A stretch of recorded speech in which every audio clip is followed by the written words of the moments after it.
episode, we're going to talk about some of the coolest vehicles for your 80s action figures. Some of them are definitely forgotten. Some of them are still very popular. But all of them are radical. So, stick around.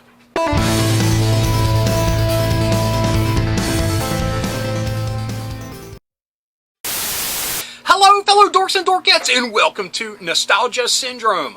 My name is Rob, and this is the 12th installment of Raddest Rides for 80s action figures.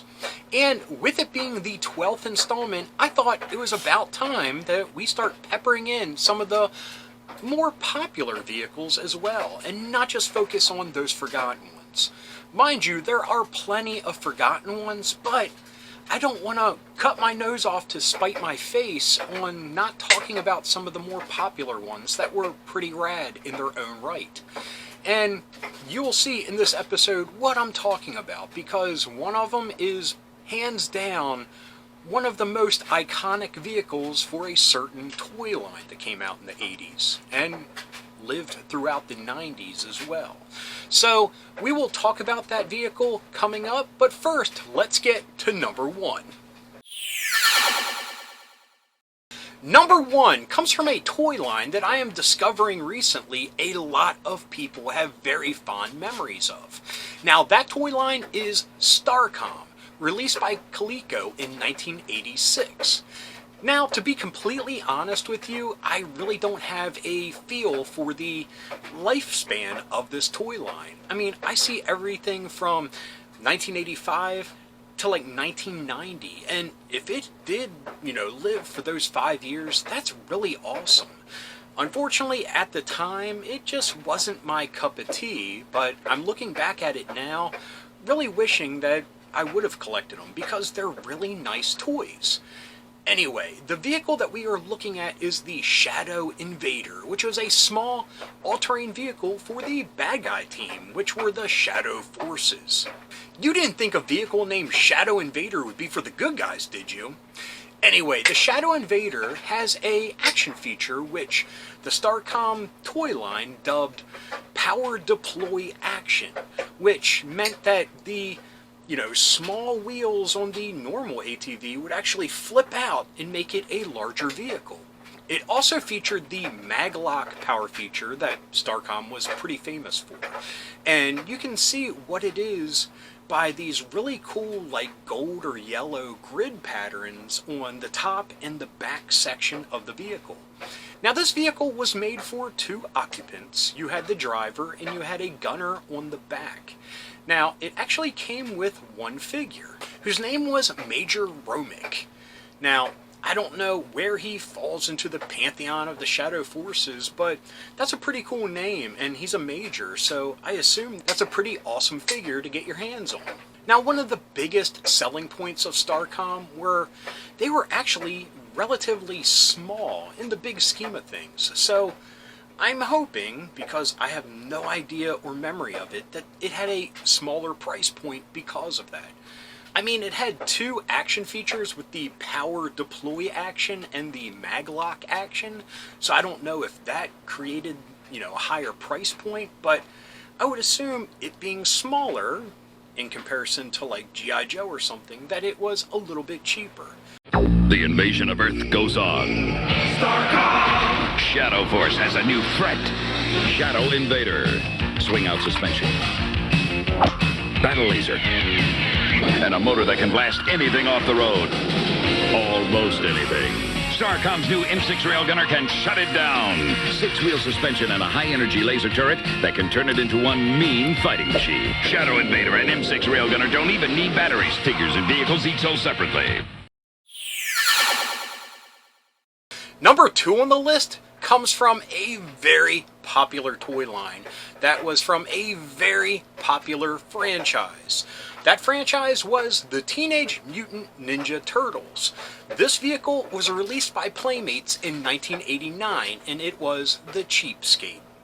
Like I mentioned, this is a pretty iconic vehicle in the TMNT toy line. Of course, there were some bigger and badder vehicles released, as the years went on, but this was one of the first must-haves for that toy line. Quick backstory. The Cheapskate was created by Donatello to be a motorized skateboard to help the turtles get through the sewers even quicker. Now, its accessories were a kick-action turtle foot, which was on the front of the skateboard to help, get any foot soldiers out of your way. It also states that it has a pizza-powered engine and muck blower.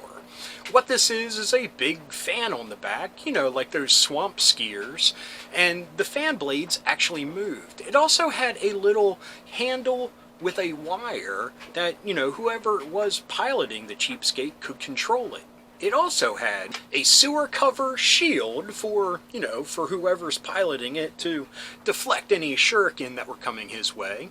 It also had what I would assume is a flashlight on the front with a reflective sticker to give it the impression that it's, shining a light in front of you as you're, zipping through the sewers. But it also came with a bonus National Turtle Quiz Joke Book. Now, I have no idea what kind of jokes were within the pages of this national grade joke book, but I can only assume that they were probably top-notch. Not really. Anyway, the Cheapskate was so popular that a few years later they actually released the Cheapskate 2. We'll probably talk about that vehicle much further down the line, but I'm excited to get to it because, like I said, in the fledgling toy line that was the Teenage Mutant Ninja Turtles toys, the Cheapskate was one of the first iconic vehicles that was a must-have. Unfortunately, I didn't have it, but I had all 4 turtles, and that's pretty much all I wanted at the time because I was just a major fan of the original Eastman and Laird comic. And this was the closest that I was ever going to get to action figures from that comic. Albeit the cartoon and the comic are just 2 separate universes, it was still really cool to own the turtles. What's going on here? It's the Turtles giving the old foot soldiers the boot with their latest invention, the Cheapskate. Whoa, dude's on a roll. And look, in the sky, it's a bird, it's a jet. No, it's the Turtle Trooper parachute. Sorry to drop in without calling. Bring in the knuckleheads. Uh-oh, those attack and grab foot machines look like real trouble for the green guy. Whoa, getting a little carried away. Teenage Mutant Ninja Turtles. From Playmates. Number 3 is a very awkward looking vehicle, but it comes from a toy line that we've actually talked about in the past. One that actually had a lot of vehicles attached to it when it didn't last that long. The toy line was Captain Power, which was released by Mattel in 1987. The vehicle was the Dread Anti-Personnel Patroller. And like I said, this is a very awkward looking vehicle. Now, a little backstory, a lot of collectors of Captain Power didn't know that this toy made it out of the prototype stage. A lot of people only got their first glimpse of it in a Mattel catalog that was released in 1988. But it indeed hit the shelves just very quickly and without much fanfare. Now, the one thing that I find interesting that is written on the box was that this did not feature the interactive functionality that the other vehicles in the line had. Meaning that it interacted with your TV set whenever you watched Captain Power or some of the, VCR tapes that were released at the time. The whole gist of Captain Power and its interactivity to your TV had to do with like some certain signals that were coming through the TV that would cause your vehicles to light up or fire their weapons or explode. Power to XT7 scores! Phantom Striker scores! Interlocker scores. Interlocker? What's that? A new Lord Dread device. I don't believe it. Interlocker zeroes in on a TV target, fires invisible beams, and scores. And keeps score. Or gets hit. Interlocker scopes out the XT7 to score. Or be hit. The power of the future is in our hands. We'll see. Captain Power figures and vehicles sold separately. But why I find that odd is because this vehicle did feature an exploding mechanism. So maybe it was first created for the TV show's interactive, functionality, but since the TV show had pretty much run its course, they kind of removed that to save some money because you couldn't really, interact with anything. So with all that said, the anti-personnel patroller had exploding capabilities. It would just fall apart into separate pieces that you could build back together. Now, with saying this is a very awkward looking vehicle, it's pretty much just a brick with a seat.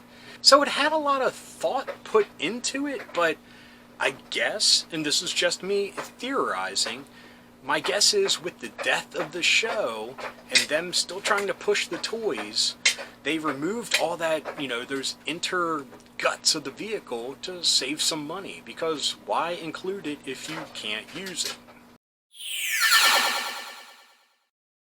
Number 4 is heavily inspired by a recent toy review that I did of an action figure that I was so lucky to finally find. This is the advanced Dungeons & Dragons Evil Nightmare. Now, the Evil Nightmare was the steed of Warduke. This awesome black, flying, horse-like creature just looks awesome. It was released by LJN in 1984, and believe me, it still looks great even after all the decades that have passed since its release. There were some awesome design features for this evil steed. Everything from flames coming off of its hooves, black wings resting down by its sides, and skulls all over its saddle and bridle. Is that how you say it? Bridle or bridles? Anyway, skulls made any evil toy line even better. Now, the one thing that I always found amazing about saddled creatures like this were the fact that they actually made fake legs on the outside of the saddle for Warduke. They were his legs, so you could actually stick him into the horse, not have him straddling it, but it gave the impression that he was straddling it. This was something that, before this, I remember seeing on the Tauntaun saddle, and yeah, I always thought it was super cool that they took the extra step to do this, because the LJN figures weren't made posable enough to, straddle, the horse-like creature, or the bronze dragon that Strongheart would ride. That we'll talk about probably in the future. But anyway, this is a great steed, albeit its only limitation was the actual legs on the side, because you couldn't put any other figures into it without them now sporting Warduke's legs. But it's a very simple mechanic that, really adds a lot of flavor to the toy. To this day, I am absolutely in love with the LJN Advanced Dungeons & Dragons toy line. Of course, I love D&D, that's part of it, but when I was a kid, it just was an awesome fantasy line that just had some really imaginative characters that I had no idea what they were, but I was really intrigued by them. Of course, as time has gone on, I know what they're supposed to be, different races and different monsters and things like that, but when I was a kid, I just thought they were awesome with no knowledge whatsoever of what they are. And with it not having any real connection to the cartoon, that only added to its mystique. Number 5 comes from another popular toy line that has kind of lived in infamy within 80s pop culture. Now, this vehicle, if you will, falls definitely into the nightmare fuel category, though. The toy line was Strawberry Shortcake, released by Kenner in 1982. Now, this vehicle goes by the name of Filbert Wormley III, or by his street name of Berry Merry Worm. Everything from his super judgy facial expression to his outfit, which I guess is a sweater, but it ends up just kind of looking like a brown log, just are really weird choices, albeit very well made, but really weird choices. Like I said, he was a vehicle of sorts because he had a saddle on his back with a seatbelt harness so Strawberry Shortcake could ride on top of him. Don't interpret that sentence in any other way. Anyway, he had baskets on the side, so, Strawberry Shortcake would, put her kitten with her, a bunch of strawberries, what have you. But his play feature was that when you would push him, he would undulate up and down in the center like a worm would move, like an inchworm kind of thing. So, you just put all that together and it's really freaky and creepy, but we're talking about 1982, so everything was freaky and creepy back then in the most awesome way possible. But yeah, it's just something about his face that just really creeps me out. It's like how judgy he is. Dude, who are you judging? You're a worm. Yeah, you have a very dapper outfit, but come on, man. You're a worm. That was 5 of the raddest rides in 80s action figures. And yes, I'm including Strawberry Shortcake as an action figure. It's not a doll. It's definitely an action figure, albeit, advertised towards girls, but anyone could play with it. Strawberry Shortcake could be kicking it with your Star Wars figures at the time. Who knows? A big-headed alien girl running around, it fits. Anyway, I apologize for the background noise. Like I've said in the past, the laundry room just isn't a shtick. It's a way of life. So I'm, multitasking and doing laundry. So the dreaded spin cycle has come up like it has done in the past. What are you going to do?